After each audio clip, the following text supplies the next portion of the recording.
Alsa amakla nyogana. Mouadam Soungano Ibrahima Diarra, allez association du Rassemblement africain, allez au secrétaire général, allez Chesri Lembe Biko Sebe, socialisme ko kunkan. Sabu kadaka ni mirila morgo ketaka barawla. Aye Chesri bam ke jamana konnana ni Afrique konnana. Ni janfaw nana do a sengoro ka cheka bara bela jelen ke fuye abulu. Usinu bela jelen jojolen flemne ta kono wa akla nyogana. Mouadam Soungano Ibrahima Diarra, allez association du Rassemblement africain, allez au secrétaire général, allez Chesri Lembe Biko Sebe, socialisme ko kunkan. Sabu kadaka ni mirila morgo ketaka barawla. Aye Chesri bam ke jamana konnana ni Afrique konnana. Ni janfaw nana do a sengoro ka cheka bara bela jelen ke fuye abulu. Usinu be ni ani oye nyogombo. Alsa amakla nyogana. Mouadam Soungano Ibrahima Diarra, allez association du Rassemblement africain, allez au secrétaire général, allez Chesri Lembe Biko Sebe, socialisme ko kunkan. Sabu kadaka ni mirila morgo ketaka barawla. Aye Chesri bam ke jamana konnana ni Afrique konnana. Ni janfaw nana do a sengoro ka cheka bara bela jelen ke fuye abulu. Usinu bela jelen jojolen flemne ta kono wa.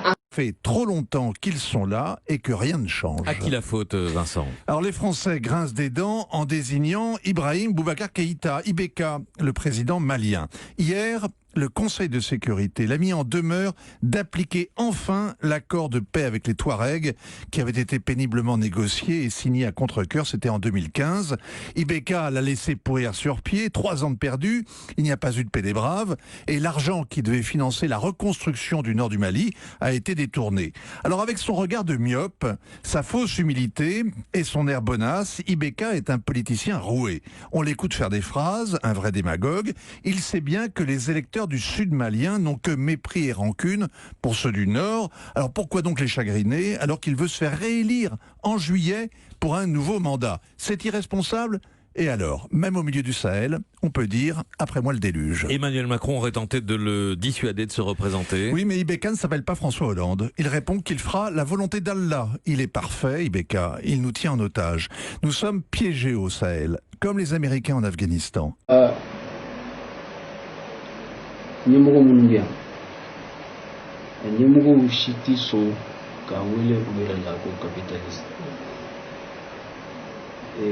Mali présidentiel, Guinée présidentielle, Côte d'Ivoire présidentielle, nous des socialismes de nom.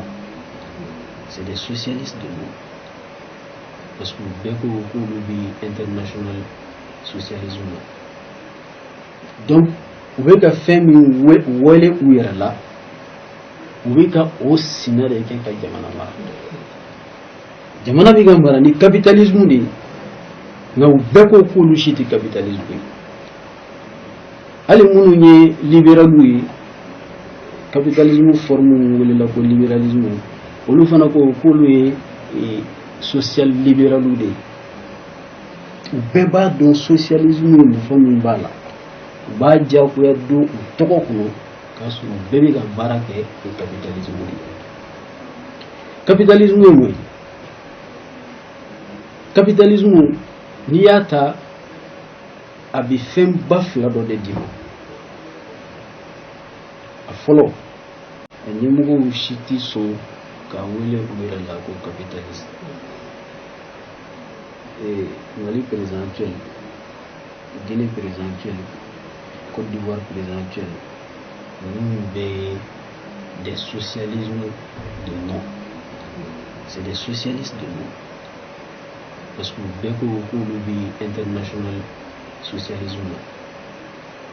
Donc, vous voyez que Femi Wele Ouirala, vous voyez que au Sénat de quelqu'un qui a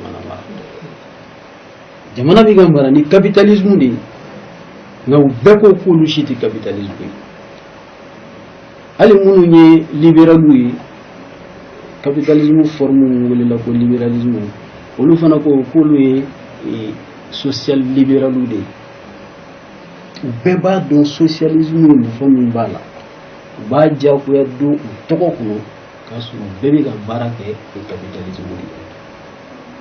Capitalisme ye mun ye?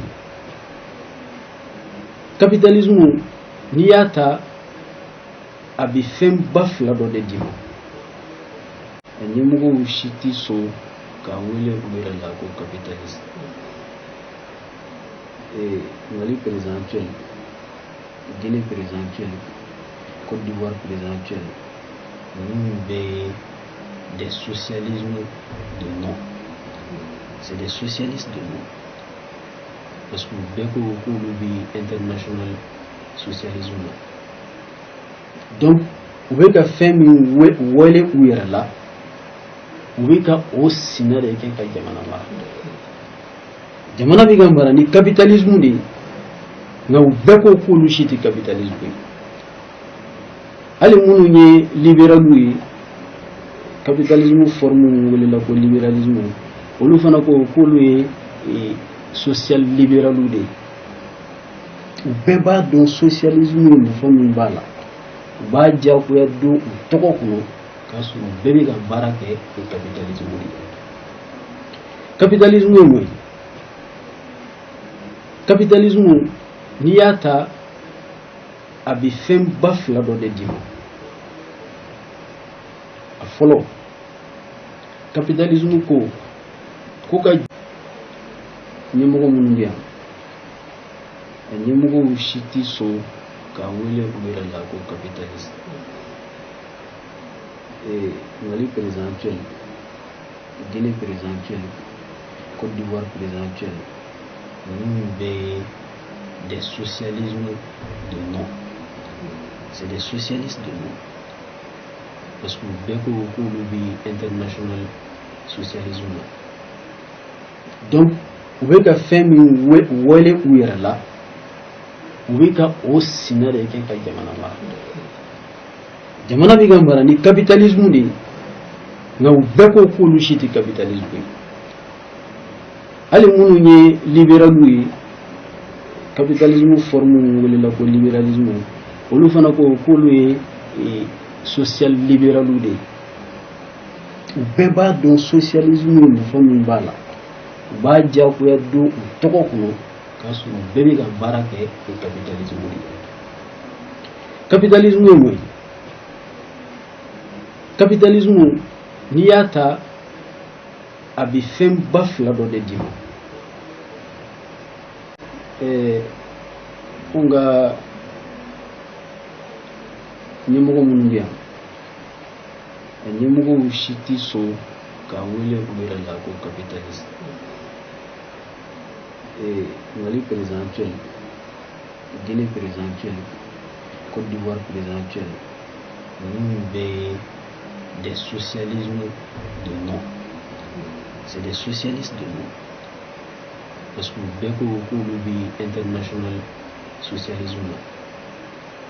Donc, vous voyez que fait wele ou yɛrɛ la, vous voyez que au sina de kɛ ka jamana mara. Jamana bɛ ka mara ni capitalisme de ye, nka u bɛɛ ko k'olu si tɛ capitalisme ye. Hali minnu ye libéraux ye, capitalisme forme minnu welela ko libéralisme, olu fana ko k'olu ye social libéraux de ye. U bɛɛ b'a dɔn socialisme ye nafa min b'a la. U b'a diyagoya don u tɔgɔ kɔnɔ k'a sɔrɔ u bɛɛ bɛ ka baara kɛ ni capitalisme de ye. Capitalisme ye mun ye? Capitalisme n'i y'a ta a bɛ fɛnba fila dɔ de d'i ma.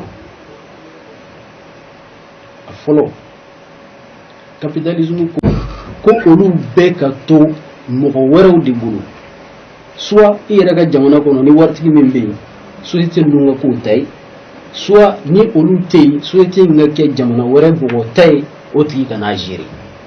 Capitalisme fɔlɔ fɔlɔ a mago bɛ nin na. A filanan ye jumɛn ye?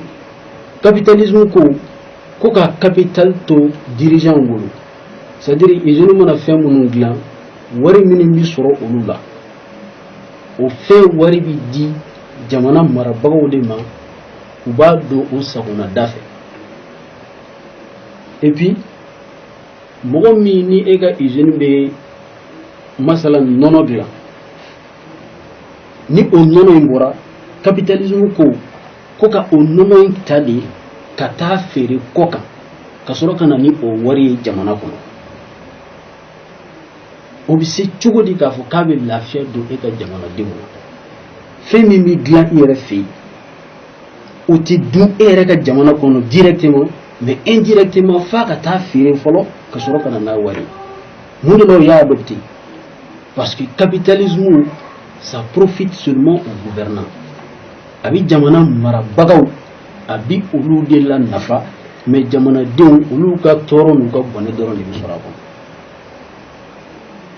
o de la n'i y'an ka jamana ta k'a lajɛ a président suit i ka ministre suit i ka directeur baw suit n'i y'i jɔ k'i ɲɛ jɔ olu la dɔrɔn i b'a fɔ cɛ ja wari bɛ jamana in kɔnɔ koyi non nin ye faama jamana ye mais i ɲɛ jɛngɛ ka bɔ olu la i ka jigin dugumamɔgɔw la i k'an lajɛ siyɔrɔ t'an bolo n'an ye tilela dun an bɛ wuli ka surafana ko gɛnw lajɛ n'an banana mɔnɔntɔ ko fo an ka wuli ka taa dɔ de nɔfɛ o ka an o bɛ se cogo di k'a fɔ k'a bɛ lafiya don e ka jamanadenw na fɛn min bɛ dilan i yɛrɛ fɛ yen o tɛ dun e yɛrɛ ka jamana kɔnɔ directement mais indirectement f'a ka taa feere fɔlɔ ka sɔrɔ ka na n'a wari mun de la o y'a adopté parce que capitalisme ça profite seulement aux gouvernants a bɛ jamana marabagaw a bɛ olu de la nafa mais jamanadenw olu ka tɔɔrɔ n'u ka bɔnɛ dɔrɔn de bɛ sɔrɔ a kɔnɔ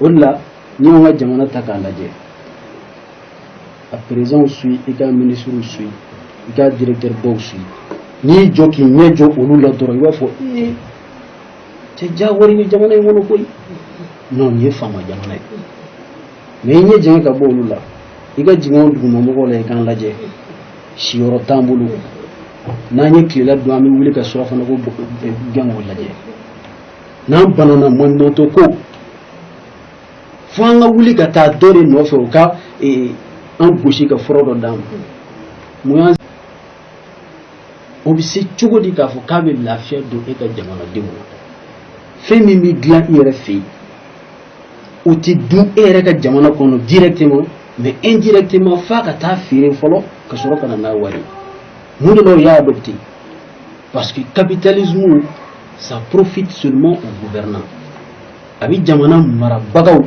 a bɛ olu de la nafa mais jamanadenw olu ka tɔɔrɔ n'u ka bɔnɛ dɔrɔn de bɛ sɔrɔ a kɔnɔ o de la n'i y'an ka jamana ta k'a lajɛ a président suit i ka ministre suit i ka directeur baw suit n'i y'i jɔ k'i ɲɛ jɔ olu la dɔrɔn i b'a fɔ cɛ ja wari bɛ jamana in kɔnɔ koyi non nin ye faama jamana ye mais i ɲɛ jɛngɛ ka bɔ olu la i ka jigin dugumamɔgɔw la i k'an lajɛ siyɔrɔ t'an bolo n'an ye tilela dun an bɛ wuli ka surafana ko gɛnw lajɛ n'an banana mɔnɔntɔ ko fo an ka wuli ka taa dɔ de nɔfɛ o ka ko capitaliste Mali président actuel Guinée président actuel Côte d'Ivoire président actuel nous des socialismes de nom c'est des socialistes de nom parce que bɛɛ ko k'olu bɛ international socialisme la donc u bɛ ka fɛn min wele u yɛrɛ la u bɛ ka o sinɛ de kɛ ka jamana mara jamana bɛ ka mara ni capitalisme de ye nka u bɛɛ ko k'olu si tɛ capitalisme ye hali minnu ye libéraliw ye capitalisme forme minnu welela ko libéralisme olu fana ko k'olu ye social libéraliw de ye u bɛɛ b'a dɔn socialisme ye nafa min b'a la u b'a diyagoya don u tɔgɔ kɔnɔ k'a sɔrɔ u bɛɛ bɛ ka baara kɛ ni capitalisme de ye capitalisme ye mun ye capitalisme n'i y'a ta a bɛ fɛn ba fila dɔ de d'i ma a fɔlɔ capitalisme ko an ka politiciens jɛ association ka ca ba n'a si ye o de bɛ k'u jɛ o hakilinaw bɛ ka baara kɛ ni o de ye mɔgɔw hakilina o y'a mɔgɔ bi o la n'olu farala anw kan minnu bɛ yen n'olu m'o faamu an bɛ jɛ k'a don olu hakili la u b'a faamu o tuma na mafia minnu filɛ an kunna k'an ka politicien an b'a bɛɛ renverser ka baara kɛ n'an yɛrɛ ta ye fantan banna a ka jamana kɔnɔ pewu ale tile la fantan yɛrɛ de tun tununa a t'i ye maa si la ko fantan filɛ i bɛ yaala de n'i ka jaga ye ko a fɔra ko a taa i fantan ma u bɛ yaala de ko kalifa an ye diɲɛ fan bɛɛ yaala an ma fantan ɲɛ la a ko o tuma na a y'a di denmisɛnninw ma u ka furu kɛ c'est-à-dire ale sera ka fantanya ban cogo di tilennenya n bɛ sɔrɔ min sɔrɔ o sɔrɔ in de ka kɛ ka jamanadenw lafiya o de y'an yɔrɔ socialisme ko la donc anw mago ni jeunes mago b'i bɛɛ ka lafiya la ni e y'a dɔn ko e kelen ka lafiya tɛ se k'i fani ba lafiya o tɛ se k'i somɔgɔw lafiya f'i somɔgɔw bɛɛ fana ka se ka lafiya o la hali ni ne ye e den kɛrɛfɛ ko karisa hakilina min filɛ a ka ɲi o bɛ se cogo di k'a fɔ k'a bɛ lafiya don e ka jamanadenw na fɛn min bɛ dilan i yɛrɛ fɛ yen o tɛ dun e yɛrɛ ka jamana kɔnɔ directement mais indirectement f'a ka taa feere fɔlɔ ka sɔrɔ ka na n'a wari mun de la o y'a adopté parce que capitalisme ça profite seulement aux gouvernants a bɛ jamana marabagaw a bɛ olu de la nafa mais jamanadenw olu ka tɔɔrɔ n'u ka bɔnɛ dɔrɔn de bɛ sɔrɔ a kɔnɔ o de la n'i y'an ka jamana ta k'a lajɛ a président suit i ka ministre suit i ka directeur baw suit n'i y'i jɔ k'i ɲɛ jɔ olu la dɔrɔn i b'a fɔ cɛ diyagoya bɛ jamana in kɔnɔ koyi non nin ye faama jamana ye mais i ɲɛ jɛngɛ ka bɔ olu la i ka jigin anw dugumamɔgɔw la i k'an lajɛ siyɔrɔ t'an bolo n'an ye tilela don an bɛ wuli ka surafana ko gɛnw lajɛ n'an banana maɲumantɔ ko fo an ka wuli ka taa dɔ de nɔfɛ o fila ɲɔgɔn na Madame Soumano Ibrahima Diarra, elle est association du Rassemblement africain, elle est au secrétaire général, elle est Chesrilembe Bikosebe, socialisme ko kunkan. Sabu kadaka ni mirila morgo keta ka barawla. Ay Chesri bam ke jamana konnana ni Afrique konnana. Ni janfaw nana do asengoro ka cheka bara bela jelen ke fuye abulu. Usine bɛɛ lajɛlen jɔjɔlen filɛ minɛnw t'a kɔnɔ wa a sow kɛra ba. Soumano Ibrahima Diarra, ale est association du Rassemblement africain, ale est au secrétaire général, ale cɛsirilen bɛ bi kosɛbɛ socialisme ko kunkan. Sabu ka d'a kan ni mirila Modibo Keyita ka baaraw la, a ye cɛsiriba min kɛ jamana kɔnɔna na ni Afrique kɔnɔna na. Ni janfaw nana don a senkɔrɔ ka cɛ ka baara bɛɛ lajɛlen kɛ fu ye a bolo. Usine bɛɛ lajɛlen jɔjɔlen filɛ minɛnw t'a kɔnɔ wa a sow kɛra